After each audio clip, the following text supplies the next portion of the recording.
আমার খবর। বাল্যবিবাহ এবং কৈশোরে গর্ভধারণের মতো সামাজিক ও স্বাস্থ্য সমস্যা রুখতে এবার বিশেষ উদ্যোগ নিল বীরভূম জেলা স্বাস্থ্য দপ্তর। বৃহস্পতিবার নানুর ব্লকের পাপুরি হাই মাদ্রাসায় এক স্বাস্থ্য সচেতনতা শিবিরের আয়োজন করা হয়, যার মূল আয়োজক ছিল নানুর গ্রামীণ হাসপাতাল। ছাত্রী অভিভাবকদের উদ্দেশ্যে এই শিবিরে বাল্যবিবাহ, অপ্রাপ্ত বয়সে গর্ভধারণ এবং অন্যান্য স্বাস্থ্য সংক্রান্ত বিষয় নিয়ে বিস্তারিত আলোচনা করা হয়। স্বাস্থ্য দপ্তর সূত্রে জানা গেছে, নানুর ব্লকে বাল্যবিবাহের হার প্রায় 17%।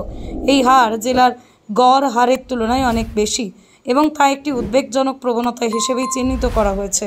কৈশোরে গর্ভধারণের ফলে মেয়েদের মধ্যে অপুষ্টি, প্রসবকালীন জটিলতা, শিশু মৃত্যুর সম্ভাবনা, দীর্ঘমেয়াদী শারীরিক ও মানসিক সমস্যার ঝুঁকি উল্লেখযোগ্য হারে বাড়ে বলেই জানিয়েছেন চিকিৎসকরা। স্বাস্থ্য আধিকারিকদের মতে, বাল্যবিবাহের প্রবণতা কমাতে কেবল আইন প্রয়োগ নয়, প্রয়োজন সচেতনতা ও সামাজিক উদ্যোগ। এই শিবিরে উপস্থিত ছিলেন বীরভূম জেলা পরিষদের সভাধিপতি ফাইজুল হক ওরফে কাজল শেখ, নানুরের সমষ্টি উন্নয়ন আধিকারিক সন্দীপ সিংহ রায়, নানুর ব্লকের বিএমওইচ ডাক্তার শঙ্কর দাস, নানুর ব্লকের পঞ্চায়েত সমিতির সভাপতি কৃষ্ণ গোপাল মাঝি, পঞ্চায়েত সমিতির স্বাস্থ্য কর্মাধ্যক্ষ অখিল বন্ধু পাল সহ স্বাস্থ্য ও প্রশাসনের অন্যান্য প্রতিনিধিরা। সভাধিপতি কাজল শেখ বলেন, বাল্যবিবাহ একমাত্র সামাজিক অনুশাসনের মাধ্যমে রোধ করা সম্ভব। প্রশাসনের পাশাপাশি অভিভাবকদের সচেতন হওয়া খুব জরুরি। শিক্ষা প্রতিষ্ঠানগুলিকেও এই বিষয়ে আরও সক্রিয় হতে হবে। আমাদের ভাবতে হবে, আমরা যারা অভিভাবক অভিভাবিকা আছি, এই বিষয়গুলো নিয়ে আমাদের ভাববার প্রয়োজন আছে।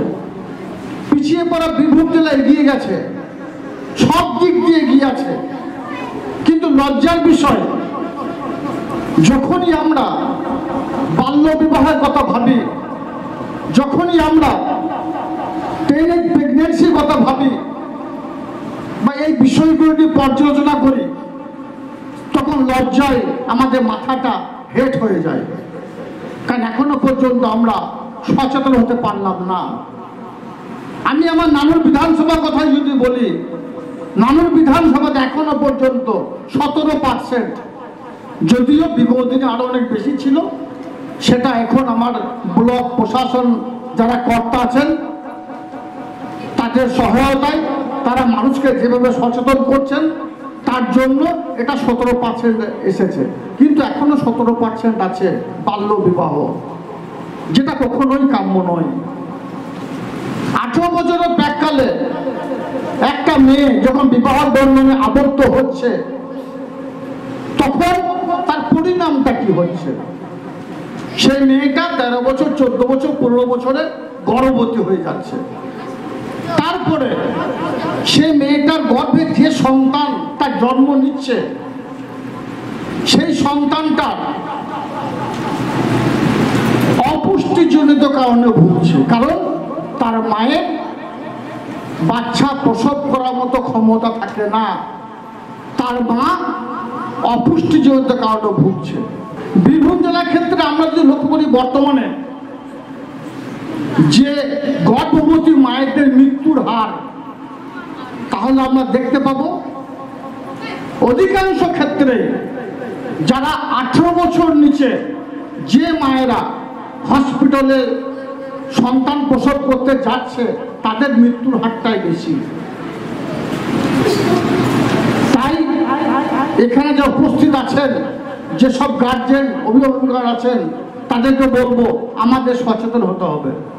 আমাদের রাজ্যের মাননীয় মুখ্যমন্ত্রী মাননীয় মমতা বন্দ্যোপাধ্যায় বাল্য বিবাহ রোধ করার জন্য এবং আমাদের বাড়ির মেয়েরা যাদেরকে কোলে পিঠে করে মানুষ করে বড় করলাম, তারপর হয়তো একটা ভালো পাত্র পেয়ে গেছি, 18 বছরের প্রাককালে তাকে বিবাহ বন্ধনে আবদ্ধ করছি, কিন্তু একটি বারের জন্য ভাবছি না যে এর থেকে ওই মেয়েটাকে, যাকে আমি লালন পালন করেছি, বড় করেছি কোলে পিঠে করে, তাকে গলায় কলসি বেঁধে যদি জলে ডুবিয়ে দিই, এর থেকে ভালো কাজ হবে ওটা।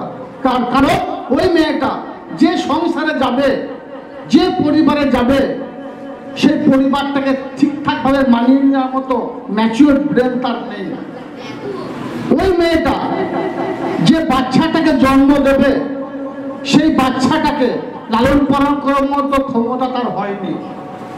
ওই মেয়েটা এখনো পর্যন্ত সে খেলাধুলা করার জীবন বা শৈশব থেকে সে কোনো কৈশোরে পরিণত হয়নি।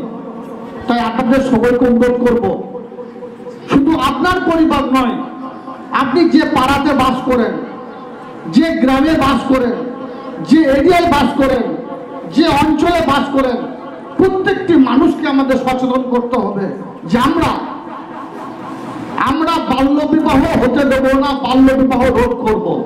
আমরা দেখেছেন বিগত দিনে আমরা গ্রামগঞ্জ এরিয়ায় বাস করি, আমরা যদি সকলে সংকল্প করি, সংঘবদ্ধ হই, আমরা যদি এ বিষয়ে একটা সিদ্ধান্ত উপনীত হই যে আমরা রোধ করব, তাহলে আমরা পারব। কারণ বিগত দিন আমরা দেখেছি আমাদের মায়েরা বাড়িতে বাচ্চা প্রসব করত, হসপিটাল যেত না। এখন বর্তমান সময়ে দাঁড়িয়ে আমরা জোর গলায় বলতে পারি, বীরভূম জেলার বুকে একটাও মা তার বাচ্চা বাড়িতে প্রসব করে না, হসপিটাল নিয়ে যায়। তখন দাই মাদের দ্বারা প্রসব হতো, তার ফলে অনেক মায়ের বাড়িতেই মৃত্যু ঘটতো। তা আমরা যদি ওটা করতে পারি, আমরা যদি আমার মায়েদেরকে হসপিটালে নিয়ে যেতে পারি, তাহলে কেন আমরা এটা পারবো না? আমরা বিগত দেখেছি অনেকে সাপে কামড়েছে, আমরা ওঝার কাছে নিয়ে গেছি, কিন্তু এখন কেউ ওঝার কাছে নিয়ে যায় না, আমরা হসপিটাল নিয়ে যাই যত তাড়াতাড়ি সম্ভব তাকে বাঁচানোর জন্য। তাহলে আমরা যদি এটা করতে পারি, তাহলে কেন পারবো না বাল্য বিবাহ রোধ করতে? কেন পারবো না আমাদের বাড়ির, আমার পরিবারের মেয়েদের 18 বছর প্রাককালে তারা যদি গর্ভবতী না হয়, সে বিষয়টা কেন আমরা লক্ষ্য রাখবো না? তাই সকলকে আজকের মঞ্চ থেকে, আজকের সভাস্থল থেকে রিকোয়েস্ট করব, এই দুটো বিষয়ে আমরা সব সময়ের জন্য সচেতন হব। শুধু বাল্যবিবাহ বা কৈশোরে গর্ভধারণ নয়, শিবিরে মানসিক স্বাস্থ্য, প্রত্যঙ্গবাহিত রোগ যেমন ডেঙ্গু, ম্যালেরিয়া প্রতিরোধ, তামাকজাত দ্রব্যের ক্ষতিকর দিক নিয়েও আলোচনা হয়। বিদ্যালয়ের ছাত্রছাত্রীরা কিভাবে নিজের ও পরিবারের স্বাস্থ্য রক্ষা করতে পারে, কিভাবে স্বাস্থ্যসম্মত অভ্যাস গড়ে তুলতে পারে, তা শেখানো হয় নানা উদাহরণ উপস্থাপনার মাধ্যমে। সোনার গহনায় গল্প বলে যাওয়া ভরত জুয়েলার্স, অনুপম স্পর্শের ছোঁয়া, মায়ের স্নেহ, কন্যার সাজ, প্রতিটি রত্নে ভরত জুয়েলার্স। ভরত জুয়েলার্স, গুণমানের অঙ্গীকার, শান্তিনিকেতন রোড, বোলপুর। দেখতে চোখ রাখুন আমাদের ফেসবুক ও ইউটিউব চ্যানেলে।